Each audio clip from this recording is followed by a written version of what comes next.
नमस्कार मित्रांनो, मी डॉक्टर गजानन पाटील. आजच्या या शेअर मार्केटच्या व्हिडिओमध्ये आपण एका नवीन शेअरविषयी माहिती घेऊ. त्या शेअरचं नाव आहे आदित्य बिर्ला कॅपिटल.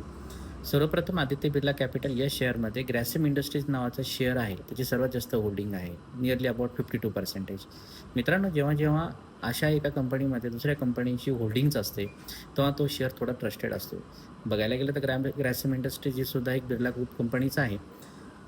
आणि बघायला गेलं तर फंडामेंटली हा शेअर व्हॅल्युएशनने एकदम अट्रॅक्टिव्ह आहे. टेक्निकली बघायला गेलं तर हा शेअर 2017ला ₹255 हाय मारला आहे त्याने NSE-BSEवरती आणि त्यानंतर आता 2025ला हा 255च्या वरी म्हणजे 260ला क्लोज झालेला आहे.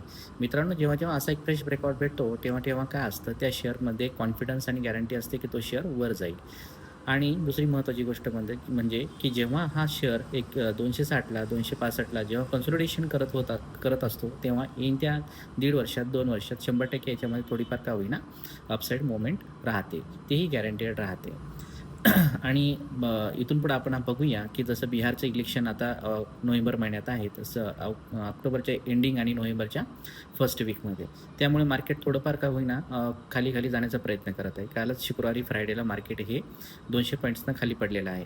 आज बघूया ऑगस्ट महिन्यामध्ये कुठं याचा बॉटम फॉर्म होतो आणि त्यानुसार आपण बाईंग करूया. सध्याच्या कंडिशनला ज्या लोकांनी स्मॉल कॅप मिड कॅपमध्ये बाईंग केलेली आहे तशीच बाईंग राहू द्या. आणि लार्ज कॅपमध्ये बाईंग असेल तर विषयच नाही.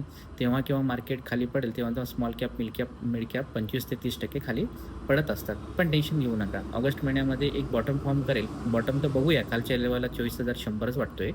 तिथं जर सपोर्ट घेऊन जर मार्केट वर येत असेल तर त्यावेळेस आपण स्मॉल कॅप मिड कॅपमध्ये भरपूर बाईंग घेऊ.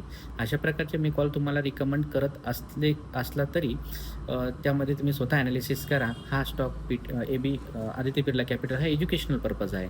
यामध्ये कुठली आणि कसली जर काही अडचण असल्यास कमेंट्समध्ये मला खाली कळवा आणि डिटेल्समध्ये माहिती आम्ही तुम्हाला देईल. धन्यवाद.